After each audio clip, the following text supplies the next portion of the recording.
আসসালামু আলাইকুম বন্ধুরা, আশা করি সবাই সুস্থ আছেন। বন্ধুরা, স্ক্রিনে বর্তমানে আপনারা যে অবকাঠামোটি দেখছেন, এটি চীনের চ্যাংগুয়াং স্যাটেলাইট টেকনোলজি কোম্পানি লিমিটেডের যে প্রধান দপ্তর রয়েছে সেটি।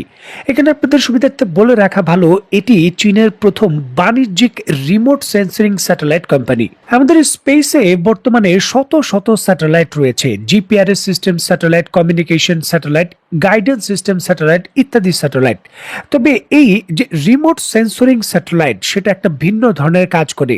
এটি তার বিভিন্ন সেন্সরের মাধ্যমে তরঙ্গ ক্যাপচার করে ভূমিতে বা বিভিন্ন সমুদ্র পথে চলন্ত যে সকল টার্গেট রয়েছে তার রিয়েল টাইম পজিশন শনাক্ত করতে পারে। এই স্যাটেলাইটগুলো এখন মিসাইলের গাইডেন্স সিস্টেম, বিভিন্ন ধরনের অতর্কিত হামলার কাজে ব্যবহার করা হয়। এখানে বলে রাখা ভালো, চীনের এই যে চ্যাংগুয়াং স্যাটেলাইট টেকনোলজি কোম্পানি লিমিটেড, এই কোম্পানির বর্তমানে সারা পৃথিবীতে 138টি এই ধরনের স্যাটেলাইট রয়েছে এবং হিসাব বলছে পুরো পৃথিবীর যে কোনো প্রান্তর মাত্র 10 মিনিট পর পর রিয়েল আপডেট সে করতে পারে এবং পৃথিবীর যে কোনো প্রান্তে তাদের স্যাটেলাইট দিনে অন্তত 27 থেকে 37 বার ভ্রমণ করে।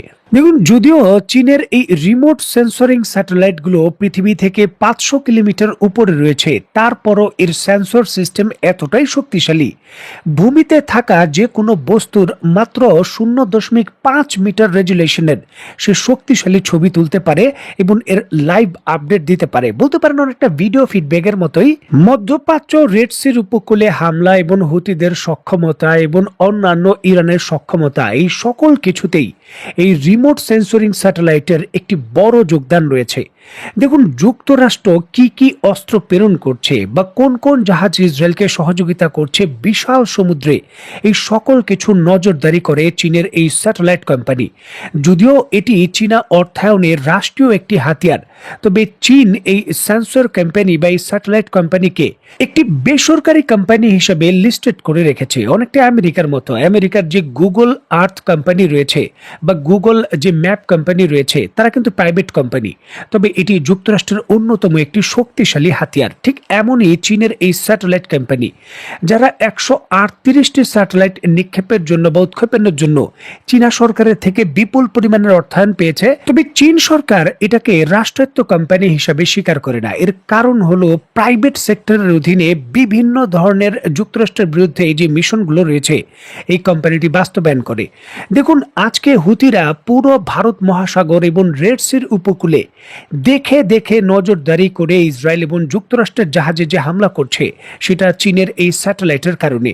10 মিনিট পর পরই জাহাজের রিয়েল টাইম আপডেট হুতিদের কাছে পৌঁছে দিচ্ছে এই স্যাটেলাইট কোম্পানি, যার মাধ্যমেই কিন্তু তাদের ছোড়া বিভিন্ন ধরনের ড্রোন এবং মিসাইল সিস্টেমগুলো নিখুঁতভাবে হিট করতে পারছে। আর অবশেষে যুক্তরাষ্ট্র এটা স্বীকার করেছে। অত্যন্ত গুরুত্বপূর্ণ এই বিষয়টিকে কেন্দ্র করে স্ক্রিনে নিশ্চয়ই আপনারা দেখতে পাচ্ছেন, যুক্তরাষ্ট্র নজিরবিহীন ভাবে চীনের অন্তত 15টি কোম্পানির উপর নতুন করে হুতিদের সহযোগিতার কারণে নিষেধাজ্ঞার ঘোষণা দিয়েছে, যার মধ্যে চীনের এই স্যাটেলাইট কোম্পানিও রয়েছে। যুক্তরাষ্ট্রের অভিযোগ, চীনের সরাসরি প্রত্যক্ষ সহযোগিতার কারণেই হুতিরা এই সুনির্দিষ্ট আক্রমণ করতে সক্ষম হচ্ছে এবং ভবিষ্যতে যে আক্রমণগুলো হবে যুক্তরাষ্ট্র এবং ইসরায়েলের জাহাজে, সেখানে প্রত্যক্ষভাবে জড়িত রয়েছে চীন।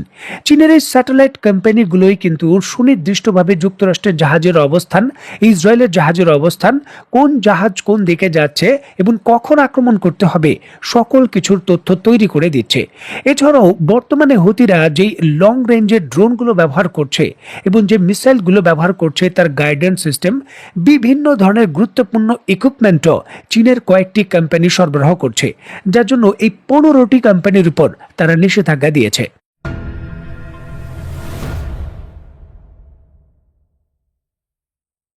দেখুন, এতদিন যুক্তরাষ্ট্রের পক্ষ থেকে চীনের বিরুদ্ধে হুতিদের সহযোগিতার ইস্যুটিকে কেন্দ্র করে বিভিন্ন ধরনের আকার ইঙ্গিতে কথা বললেও সরাসরি চীনের বিরুদ্ধে সহযোগিতার অভিযোগ যুক্তরাষ্ট্র কখনোই করেনি।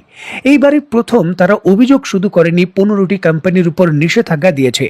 প্রশ্নটা হলো, যুক্তরাষ্ট্রের এই শক্তিশালী সিদ্ধান্তের পর চীন কি এই হুতিদের সহযোগিতার যে ক্ষেত্র রয়েছে সেখান থেকে নিজেদের গুটিয়ে নেবে, সহযোগিতা কি অব্যাহত রাখবে? দেখুন, অত্যন্ত গুরুত্বপূর্ণ এই বিষয়টিকে কেন্দ্র করে সামরিক বিশেষজ্ঞরা এক বাক্যে স্বীকার করছেন যে চীন হুতিদের জন্য সহযোগিতা করবে না, বরঞ্চ নিজেদের জন্যই সহযোগিতার মাত্রা আরো বাড়াবে এবং সহযোগিতা অব্যাহত রাখবে। এর কয়েকটি কারণ রয়েছে, আর এর অন্যতম কারণ হলো যুক্তরাষ্ট্রকে ব্যস্ত রাখা। রেড সির উপকূল এবং ভারত মহাসাগরে যুক্তরাষ্ট্র যত আঘাতপ্রাপ্ত হবে এই হুতিদের মাধ্যমে এবং যত চ্যালেঞ্জের সম্মুখীন হবে, যুক্তরাষ্ট্র ততটাই ভারত মহাসাগর এবং রেড সিতে ব্যস্ত থাকবে। তখন কিন্তু যুক্তরাষ্ট্র তাইওয়ান ইস্যুকে কেন্দ্র করে বা দক্ষিণ চীন সাগরে তত বেশি নাক গলাবে না। দেখুন, শুধুমাত্র প্রক্সি যুদ্ধের ক্ষেত্রেই নয়, চীনের যে economic advantage and Red Sea shipping সুরক্ষা, সেখানেও তাদের স্বার্থ রয়েছে। যুক্তরাষ্ট্র পুরো পৃথিবীর বিভিন্ন শিপিং কোম্পানিকে গ্যারান্টি দিয়ে রেখেছে, সমুদ্রে আমরা তোমাদের নিরাপত্তা দেব। বিপুল পরিমাণের অর্থ যুক্তরাষ্ট্র সেখান থেকে আর্ন করে। চীন সহযোগিতা করে হুতিদের মাধ্যমে সেই হামলা করে যুক্তরাষ্ট্রের সেই প্রভাব বলয়ে গুড়িয়ে দিয়েছে। এছাড়াও চীনা কোম্পানিগুলো প্রচুর পরিমাণে ব্যবসা করছে। দেখুন, রেড সির উপকূলে যুক্তরাষ্ট্র বা পশ্চিমা বিশ্বের জাহাজগুলো আক্রান্ত হলেও চীনের জাহাজ আক্রান্ত হচ্ছে না। চীনের জাহাজগুলো নিরাপদেই এই পথ পাড়ি দিচ্ছে। আর এর জন্য বিশ্ববাজারে চীনের যে শিপিং কোম্পানিগুলো রয়েছে তাদের ব্যবসা দ্বিগুণ হয়ে গেছে, যেখানে পশ্চিমা বিশ্বের মার্সক এবং যুক্তরাষ্ট্রের বড় বড় শিপিং কোম্পানি বর্তমানে লসের দিকে যাচ্ছে। দেখুন, চীন তাদের যে বিখ্যাত বেল্ট অ্যান্ড রোড ইনিশিয়েটিভ প্রকল্প রয়েছে, এই হামলার মাধ্যমে সেটাও কিন্তু বৃদ্ধি করছে। দেখুন, চীনের এই বেল্ট অ্যান্ড রোড ইনিশিয়েটিভ প্রকল্পে যেই সকল দেশ যুক্ত হয়েছে, পশ্চিমা বিশ্বের কয়েকটি দেশও যুক্ত হয়েছে, সেই সকল দেশের জাহাজগুলো হুতিরা আক্রমণ করছে না, সেগুলোকে সুরক্ষা প্রদান করছে চীন।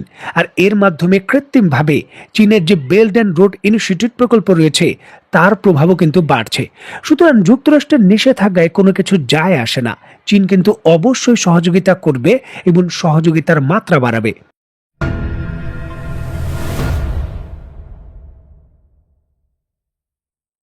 দেখুন, চায়না এখন শুধু হুতি নয়, পুরো পৃথিবীব্যাপী তার যে সহযোগী সংগঠন বা সহযোগী মিত্র দেশ রয়েছে তাদের মাধ্যমে নিজের সক্ষমতার জানান দিচ্ছে। চীন যে এখন পুরো পৃথিবীর নিয়ন্ত্রণ ব্যবস্থায় একটি গুরুত্বপূর্ণ ফ্যাক্টর এবং চাইলেই অনেক সমীকরণ বদলে দিতে পারে, সেটা সে প্রমাণ করেছে। রিসেন্টলি তুরস্কের বিখ্যাত যে আকিনজি ড্রোন রয়েছে, এই চীন তার অত্যন্ত সর্বনিম্ন প্রযুক্তির যে এয়ার ডিফেন্স সিস্টেম রয়েছে তা দিয়ে ভূপাতিত করেছে। অত্যন্ত গুরুত্বপূর্ণ এই বিষয়কে কেন্দ্র করে স্ক্রিনে নিশ্চয়ই আপনারা দেখতে পাচ্ছেন জাপানের বিখ্যাত সংবাদ মাধ্যম দ্য ইউরেশিয়ান টাইমসের সংবাদ। গত 2 মাসে তুরস্কের এই ধরনের অন্তত শক্তিশালী 4টি ড্রোন, এর পূর্বের গুলো বায়রাক্তার ছিল, সেগুলোকে ভূপাতিত করেছে চীন তার একেবারে সাধারণ man pad air defence system দিয়ে। স্ক্রিনে নিশ্চয়ই আপনারা দেখতে পাচ্ছেন চীনের FB-10A নামক এয়ার ডিফেন্স সিস্টেম। এটি যে FN-16 রয়েছে তার একটু আধুনিক ভেরিয়েন্ট, ম্যান প্যাডের একটু আধুনিক ভেরিয়েন্ট, যেটা একটা রাডার গাইডেন্স সিস্টেমের অধীনে তারা যুক্ত করে দিয়েছে। এই এয়ার ডিফেন্স সিস্টেমই আকিনজি এবং বায়রাক্তারকে ভূপাতিত করেছে। অত্যন্ত গুরুত্বপূর্ণ এই বিষয়টিকে কেন্দ্র করে স্ক্রিনে নিশ্চয়ই আপনারা দেখতে পাচ্ছেন সুদান সরকারের পক্ষ থেকে বা সুদানের পক্ষ থেকে একটা ভিডিও ফুটেজও প্রকাশ করা হয়েছে। তারা যে ভূপাতিত করেছে তার প্রমাণস্বরূপ দেখুন, এটি একটি নজিরবিহীন ঘটনা। S-400 বা S-300 এর মতো আকাশ প্রতিরক্ষা ব্যবস্থা যে জিনিসটা ভালোভাবে করতে পারেনি, চীনের এই সাধারণ ম্যানপ্যাডের আপগ্রেড যে এয়ার ডিফেন্স সিস্টেম রয়েছে সেই ঘটনাবহুল এই ঘটনা ঘটিয়ে ফেলেছে, যেটা কিন্তু পরিষ্কারভাবে দেখিয়ে দেয় যে কাতার বা সংযুক্ত আরব আমিরাতের মতো দেশের সঙ্গে যৌথভাবে এই আকিনজি ড্রোন তৈরি করে তাদের হস্তান্তর করার যে সিদ্ধান্ত নিয়েছে তুরস্ক, সেটা তাদের জন্য আত্মঘাতী।